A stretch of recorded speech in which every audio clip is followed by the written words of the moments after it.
கடந்த ஒரு வாரமாக வந்து எல்லா காய்கறி விலை வந்து ஏறி கொண்டே இருக்கின்றது.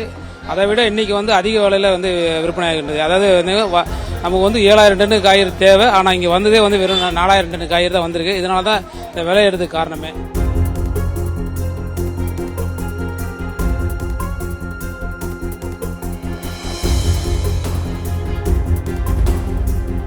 அதிக அளவில் வந்து வெப்பநிலை இருக்கிறதால இன்னைக்கு வரத்து வந்து குறைவாக இருக்குது. அதாவது எடுக்கிற இடத்துல வந்து விளைச்சல கம்மியாக இருக்கிறதால இங்கே வரத்து குறைவாக இருக்கிறதால இந்த விலை எடுத்துக்கலாம்.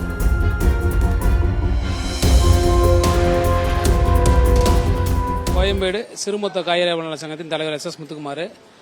கடந்த ஒரு வாரமாக வந்து எல்லா காய்கறி விலை வந்து ஏறி கொண்டே இருக்கின்றது. அதை விட இன்னைக்கு வந்து அதிக விலையில் வந்து விற்பனை ஆகின்றது. அதாவது நமக்கு வந்து 7000 டன் காய்கறி தேவை, ஆனால் இங்கே வந்ததே வந்து வெறும் 4000 டன் காய்கறி தான் வந்திருக்கு. இதனால தான் இந்த விலை எடுத்துக்கு காரணமே. பீன்ஸ் 1 கிலோ வந்து 250 ரூபா வரைக்கும் போயிட்டுருக்கு. வெண்டைக்காய், கத்திரிக்காய், பாவக்காய், புடலங்காய் இதெல்லாம் வந்து 50 முதல்ல 70 ரூபா வரைக்கும் போயிட்டுருக்கு.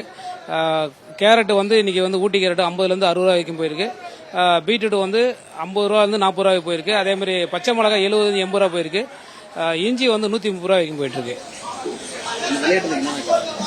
இந்த விலையேற்றதுக்கு காரணம் பார்த்தீங்கன்னா, நம்ம வந்து எப்பவுமே வெயில் காலத்தில் வந்து வழக்கமாக விலை ஏறுறது வழக்கம். ஆனால் அதே வழக்கத்தை விட இந்த ஆண்டு வந்து அதிக அளவில் வந்து வெப்பநிலை இருக்கிறதால இன்னைக்கு வரத்து வந்து குறைவாக இருக்குது. அதாவது எடுக்கிற இடத்துல வந்து விளைச்சல கம்மியாக இருக்கிறதால இங்கே வரத்து குறைவாக இருக்கிறதால இந்த விலையேற்றதுக்கு காரணம்.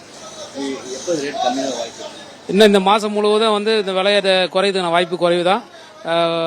தொடர்ந்து இந்த மழை பெஞ்சதுன்னா இந்த மழை பொறுத்த வரைக்கும் நல்ல மழை பெஞ்சதுன்னா கண்டிப்பாக வந்து ஒரு வாரத்துலேருந்து இப்போ ஒரு 10 நாளுக்குள்ள விலை குறையுதுக்கான வாய்ப்பு இருக்குது. ஆனால் இந்த வாரம் முழுவதும் கண்டிப்பாக விலைவாசி ஏறி தான் இருக்கும். செய்திகளை உடனுக்குடனும் துல்லியமாகவும் தெரிந்து கொள்ள சப்ஸ்கிரைப் பண்ணுங்க.